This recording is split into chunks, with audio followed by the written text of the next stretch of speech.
What's up, nerds? Welcome to Nerds Gone Rogue B-Sides. Remember, you can find B-Sides here on our YouTube page every week on youtube.com/NGRradio and NGRradio.com. Joining me, just like every other show, every other B-Sides, is that Matt character and that Moose guy. Moose, you're dismissed. You can go get your beer because we're about to talk about something that Moose don't care about. That Moose don't care about. The World Cup, ladies and gentlemen. The biggest sporting event every 4 years. You may say, Probably. Oh, what about those Olympics? Nobody cares about the Olympics. No. Right. It's the World Cup. Mm-hmm. It's the football. It's the I'm not sure if that was Spanish or Russian, but I'll go with either. It's both. Well, actually, the World Cup's in Russia, so we'll call it Russian. Yeah, and my wife's family's Russian, so okay, we'll go with that. We'll go with that. All right, cool. Yeah, cool. Matt, how are you enjoying the World Cup? The World Cup. This World Cup is actually really fucking good. I feel like we've not had a 0-0 draw yet, which means what? The world jockstrap? No, come on, man. Come on, Andy. I appreciate where you're going with the humor, but no, don't do that. Don't do that. Don't do that. No, Andy. This World Cup, I think there's only been a few 1-1 draws, but like I feel like there's been goals every game. Like I don't have all the results in front of me, but like it has been thoroughly entertaining, and it's been a nice advertisement for the sport. And I'm not sure they can get more fans, but people in this country could look at it and be like, oh, shit's popping off. And we've had multiple 5-goal games. Like the World Cup opened with Russia just steamrolling I think they played Saudi Arabia. Yeah, they played Saudi Arabia, beat them 5-0. So you start the tournament off with a 5-goal game. That sets a tone. Spain and Portugal, probably easily two of the 10 best teams in the world, played a 3-3 draw. Now, most of the time when that happens, it's a 1-0, a 0-0, or maybe a 1-1, and then someone usually gets a goal late. But like it was back and forth all day. Now I was catching up on some of the games at work today because it was actually super slow, and I stream it. So I was just letting it play, and one of the other X-ray techs was like, "Man, I can't even bring myself to watch that." And I'm like, "Well, why?" And he's like, "Well, because the U.S. isn't in it, and that's an embarrassment." I go, "Imagine if you're Italy or Holland or one of those teams who, like, Italy has won 4 World Cups. They are usually a slam dunk to get into the World Cup. They're not there. Holland, not there." And Holland they were runner up in the World Cup twice in a row in the 70s. They almost they fought tooth and nail against Spain in the 2010 World Cup, I believe, until Andres Iniesta scored the winner. But like those are teams that easily walk into a set of qualifying schedules and be like, "Yeah, we've got this." They're not there, and that says something. Now that all that said, the U.S. doesn't have a region like Europe where it's stacked with teams. Like even it's not so great teams could come to America's region and do well. Now, I'm not saying that to denigrate our region, but like that's just how it is. Like, I mean, I'm pretty sure. I think if you were to put Australia, or if you were to put the region called Oceania, which I think the only sizable nation there really is New Zealand, because Australia actually petitioned to play in Asia, where the competition is a little higher. So they continue to get better because I mean I'm sorry when your competition is New Zealand, Fiji, and the South Pacific, there's not a lot of power there. So you're not going to get better. You're not gonna step into the arena with bigger fish and be able to hold your own. And then other nations have moved around because of sociopolitical reasons, like Israel. They are a Middle Eastern nation, but they compete in Europe because there are plenty of Middle Eastern nations that don't even recognize Israel as a country. Think about that. Yeah. Like they won't even step on the field with them. Like, no, you're not a country. So, and what Andy just said in the chat is actually interesting. You do not need to cheer for your own country to enjoy a game. That's a bit narrow-minded, and I agree with that completely. I mean, I watch the sport because I love watching it. I think it's a really cool. It's a really cool display of thought. Ooh, very nice, Moose. What is that? It's the Fiddler's Nightmare. Oh, okay. Well, so the World Cup is Moose's nightmare. Sounds like a Bloodborne boss. Yeah. but like, and we got into this conversation about how it's embarrassing that the U.S. didn't qualify. And he's like, how did Mexico, Costa Rica, Panama, and I don't remember who else qualified. Panama. Can we mute that bullshit?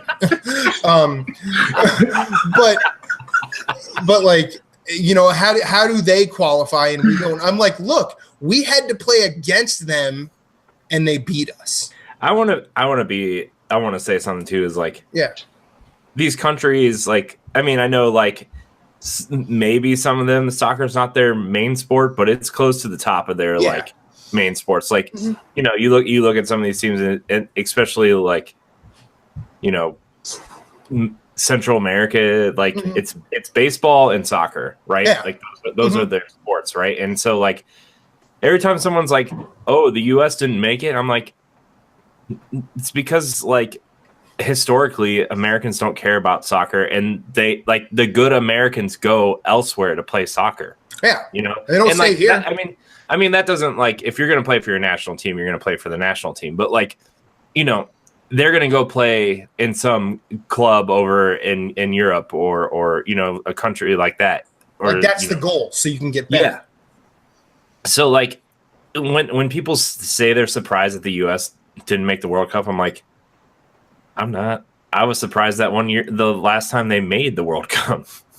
They've I mean, with the exception of this one, they've made every one since 1990, and that's a streak that most countries don't even have. Like England hasn't made it every time, you know. So think about that, and they're the country that invented the sport. But this tournament, just to get back to it, has been very entertaining. And what I respect about it the most is, with very few exception, the tiny nations who are perceived as not belonging there have gone in and messed with the big boys. Like Mexico, they are a good soccer playing nation. They are not in the top 10. They're probably not even in the top 20. I feel like they are decisively better than the U.S. most of the time. I don't care what Alexi Lawless will tell you, but they beat Germany, who are probably pound for pound still the best team in the world right now. I mean, they won the last World Cup, and you know that's a thing. And now, does that mean Mexico's better than Germany? No.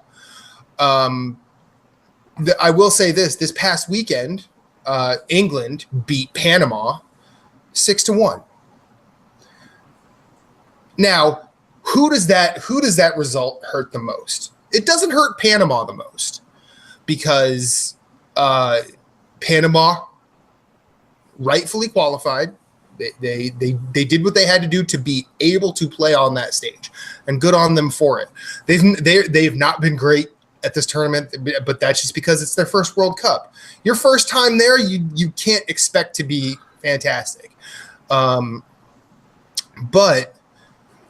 like what that hurts the most is any American soccer fan. Probably the U.S. national team. They're looking at that and going, that should be us, and we failed. Now, should that be them in a 6-1 defeat? No, because this England team, as good as they are, they would not beat the U.S. 6-1. They just wouldn't. They'd probably win at this point, but I don't think it would be a 6-1 thing.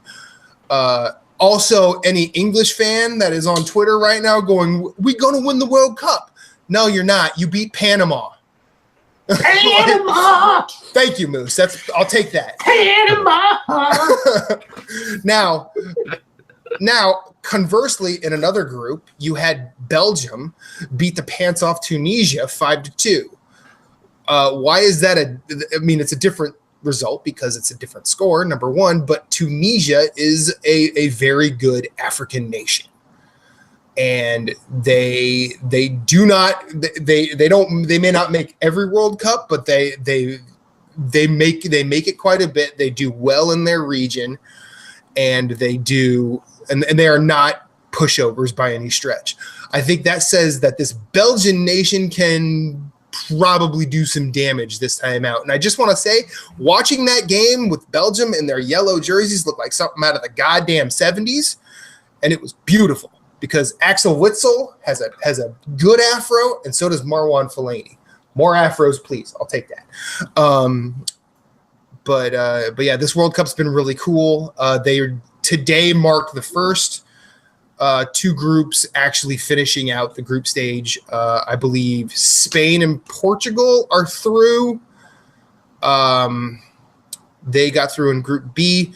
Russia and Uruguay got through Group A. Uruguay won Group A because they beat the pants off Russia 3-0. And then there are other nations that have already qualified just by winning their first two matches. I think there are 8 out of the 16 have qualified for the next round. And I am excited to see where this goes. I look for. I watched Colombia beat. Who'd they beat today? I think they beat somebody 3-0, and that was a good ass game. Which I'd like to see them do well because they have players that I really like. They have James Rodriguez, Cuadrado, and Radamel Falcao. James. It's actually James in English, but he's James. The only problem with that guy is he plays for Real Madrid, and I hate Real Madrid. But if I were to pick who I think could win, I still like Germany. People are saying Brazil because they beat up Costa Rica 2-0. If it takes Brazil 92 minutes to break down Costa Rica, I have some questions for Brazil. I don't think Brazil is going to do it for two reasons. One, South Americans don't win in Europe. They just don't. There's only been one European team to ever win in South America, and that was Germany the last time out. So I don't think Brazil are doing it. And I think Neymar is even more of a prima donna this time out than he was the last time out, because every time he gets touched, he thinks he's going to get a foul. It's not how that works. It's not. You got to play to the whistle, Neymar. Do better. You're a good player. Sounds like a certain NBA player that plays for the team that I like. Nah, I think LeBron does way better than Neymar because Neymar drops the first sign of contact in a Brazil jersey. At PSG, he runs at players. He's better than that. He's better than that week in, week out for PSG. And, he puts on that yellow jersey or recently the blue jersey. Like he gets touched and he just drops. Like there was one where like he felt like a hand graze his leg and he like does this and just falls over backwards. And the ref actually goes, they do this but he's like the ref didn't even look at him. It's just he's like looking away, going, "Get up! I know what you're doing. Get up! Like, don't be a pussy. Sorry, don't be a pussy." It sucks that the last World Cup he got injured real badly, but that doesn't mean you are made of glass. Be better, Neymar. You're better than that. Like Cristiano Ronaldo, he's toned down his diving a lot. He's still a diving little prick, but he's also probably the best player in the world right now. I'm sorry, Leo Messi. You're not painting yourself in glory for Argentina. You're doing very poorly. Be better. In fact, I don't think Argentina is going to make it out of their group, which is sad. But yeah, I wish I had more of a cohesive set of thoughts about the World Cup overall. I'm just basically just barraging with sentences now. But this World Cup is really good. You should watch it, especially the knockout stage. Who's the favorite? Who do you think is gonna? Because first of all, their groups, it's not like a normal tournament where one team wins and the other team's out. They do a weird group scoring, right? And they do a round robin. It's eight groups of 4. Each of those teams will play the other 3. Right. And it's like in a club season. A win gets you 3, a draw gets you 1, a loss 0. Right. And based on that scoring metric, that's how you get to the second round. Yeah. And then is it one team from each group or is it 2 teams from each group? It's 2 teams from each group. Okay. And then after that, it's a straight knockout. It's right. You lose, you're gone. Right. So the groups pretty much just place you in the bracket, right? Yeah. Essentially. You qualify out of your region based on your rank in your region. You're I think our region CONCACAF gets 4 teams. Based on how you finished in those 4 is where you get ranked in the draw. Right. So that's how they do seeding, like the NCAA tournament. It's a bit. I don't want to say it's confusing, but it's not exactly something easy to explain. And I'd actually have to refer to something, and I'm not going to do the research right now. And then what? Nothing. Go ahead. Moose just wants to scream. What is wrong with him? Did he shotgun 3 beers before he came back with that? And he turned into Austin. He turns into low rent Austin Powers. What's going on here?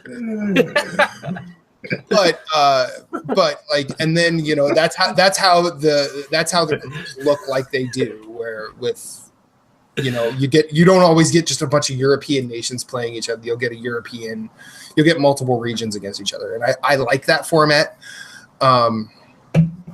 But as far as your question about favorites, this is a World Cup very much like France in 1998, where the home team is France was not a world power at the time of the 1998 World Cup. They had a lot of great players, but I feel like the Russia being at home is a very similar situation. And that crowd could push them on because they've stormed through the group with the exception of their game against Uruguay. And they got a red card early and Uruguay made them pay. Never doubt the Germans. They are good at winning games. Portugal will probably go far because they huh? I said Portugal. I said the man. No, not that shitty band. And then they are shitty, aren't they? They're pretty bad. They have good songs. Their albums are not great. And then if a South American team were to emerge as a team to go deep, you probably have to look at Brazil. I feel like Argentina might not make it out of the group. I'd like to see Colombia do well, just because I could do a show on the history of soccer in that country, and I won't bore you. But I like the way I like the way that team plays, and I like the personality around the team whenever they're in a tournament. I feel like it sucks that Australia is going to get eliminated, because if you're watching their games on TV, it feels like you're there because their fans are so goddamn loud. And everyone's laughing at what Captain Canada has to say in the chat, so I feel I should check it out. When Keel is the driver, I fear where this bus is going. All I know is I'm coming for the ride. I respect the fuck out of that, Phillips. Thank you so much. And now I feel like Canada throws Matt off his game. No, he didn't throw me off because I always like it when a non-Vogue nation does well, and more often than not, that's either going to be Mexico or an African side. And I feel like Nigeria is super young, and when they get going, they're fun to watch. But if they encounter adversity, they tend to start throwing tantrums really early. And since the US aren't there, I'm kind of on Mexico's side. Oh shit. Because like they are not the Mexico I'm used to watching, and I fucking love it. I like Roberto Martinez. I like he's their manager. He managed in England for a bunch of good teams, and he did really well there. Or no, I'm sorry, Roberto Martinez. He's Belgium's manager. Belgium's going to be good this time. They're going to do really well. He's a good manager, and he's doing well with that side. The Mexican manager is, I want to say, his last name is Osorio. No, it's not Ray, so don't do that, because Ray's Puerto Rican. I think it's Juan Carlos Osorio. I think that's his name. He managed in MLS for a long time, and he did really well there. And then he got a club job and absolutely shat the bed there. And he kind of disappeared for a few years. And then I saw him on the sidelines. I'm like, wait a minute, he managed in MLS for a long time, and he's doing really well. So he helped them beat Germany. So I feel like Mexico could do. They won't win, but I think if they get to the quarterfinals or the semifinals, that'll be a nice little surprise. And yeah, England, I'm gonna tell you right now, quarterfinals and out. They'll go out on penalties like they always do. I've bored you guys enough. No, what are you doing? I'm very interested in this. Like I want to like Moose is dying inside this guy. Nice. I know. He's like, oh no, Corey's going with him. What? This is not how this is supposed to work. He's like, I suggested World Cup, so it would take 5 minutes and we could start the regular show. So what interests you? I've always found soccer fascinating. I've just never been like, either it's on like super late or early in the morning or whatever, or like the interesting stuff is not, sometimes it's like not shown here on normal cable. Like that's true. And so like, everybody's always like, well, MLS is kind of like the bad version of soccer. I'm like, well, I don't really want to watch the bad version of soccer, but like, I don't know. I realized my interest in soccer was going up when I started playing FIFA again this year. And like, I was like, man, I really like soccer a lot. So, I kind of want to, the one thing I'll say about MLS, you can't really look at it as the bad version of soccer, because look at a world power like Portugal. Their league is awful to watch. They have some good teams that go to the Champions League and surprise us every so often. That league is not fun to watch. It's very, very boring. Holland, known for playing very good passing soccer, they do not do it in the Eredivisie. The Eredivisie is not a great league to watch either. I'm not even going to get into like Sweden or Iceland, because we don't really have access to it. The K League for Korea and the J League for Japan, they every so often they have teams with flair that are interesting for like a hot second, and then those teams get broken up because other bigger leagues will come in and buy those players. The same thing happens in MLS because Clint Dempsey spent a lot of time in England with Fulham and Tottenham. Stu Holden, who did really well in MLS, did rather well at Bolton while he was there. I feel like,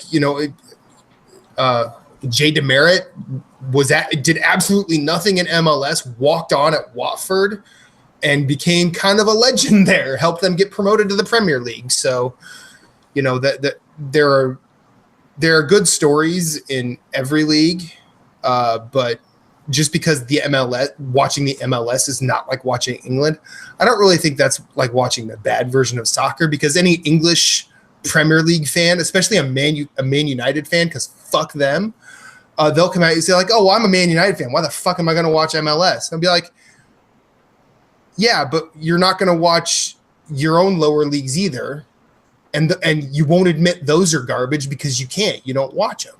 They're not great. Like the highest level is a hard thing to really get to everywhere, and not everywhere is going to have it. Right.